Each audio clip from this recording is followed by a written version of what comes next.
Hi hello నమస్తే welcome to BVR TV official మిత్రులారా నేను మీ బీవీఆర్. చాలామంది మిత్రులు కామెంట్ చేస్తున్నారు, ఏమండి మీరు వీడియోలు చేస్తున్నారు, మీకు ఇంకా లడ్డు టాపిక్ తప్ప ఇంకేమీ లేదా, ఎప్పుడు దాని మీద మాట్లాడుతున్నారు ఏంటి? చాలా చాలా మంచి మంచి వీడియోలు చేయొచ్చు కదా, ఏదైనా ప్రదేశాలు చూపించవచ్చు, డివోషనల్ చేయొచ్చు అని అంటున్నారు నన్ను. మిత్రులారా, అసలు ఏపీలో ఏం జరుగుతుంది? సాక్షాత్తు మహా పెద్ద పెద్ద నాయకులు ఏం మాట్లాడుతున్నారు? ఏ మీటింగ్లోనైనా ఎక్కడైనా ఏం జరుగుతుంది? అసలు ఏ టాపిక్ నడుస్తుంది?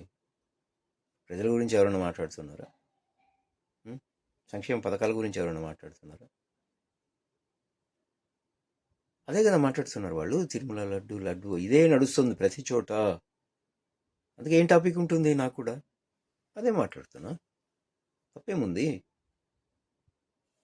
వాళ్ళు మాట్లాడితే ఒప్పు. నేను నేను నేను బీవీఆర్ టీవీ నుంచి నేను మాట్లాడితే తప్ప ఖచ్చితంగా మాట్లాడతా. ఖచ్చితంగా మాట్లాడతా. యథా రాజా తదా ప్రజ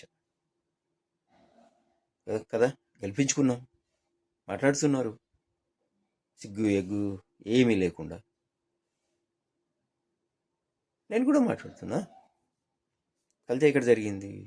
కొట్టుకు ఎక్కడ కలిసింది? ఉందా ఎక్కడ రిపోర్ట్లో? మీకు చదవచ్చా? అసలు రిపోర్ట్ చదువుకోవడం తెలుసా మీకు ఎవరికైనా? ఎక్కడుందో చూపించండి. చూపించండి. యానిమల్ ఫ్యాట్ కలిసిందని ఎక్కడుంది?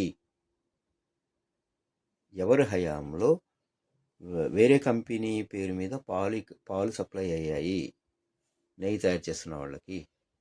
ఓ ప్రముఖ కంపెనీ పేరు మార్పిడి. అది ఎవరిది? ఎట్లా ఉంది తెలుసా? దొంగతనం చేసి దొంగ పారిపోతూ దొంగ దొంగ అని అడిచాడట. అట్లా ఉంటుంది ఇప్పుడు. మేము మాట్లాడితే తప్పు, అరెస్ట్. మీరు మాత్రం ఏమైనా నోటికి వచ్చినట్టు మాట్లాడచ్చు.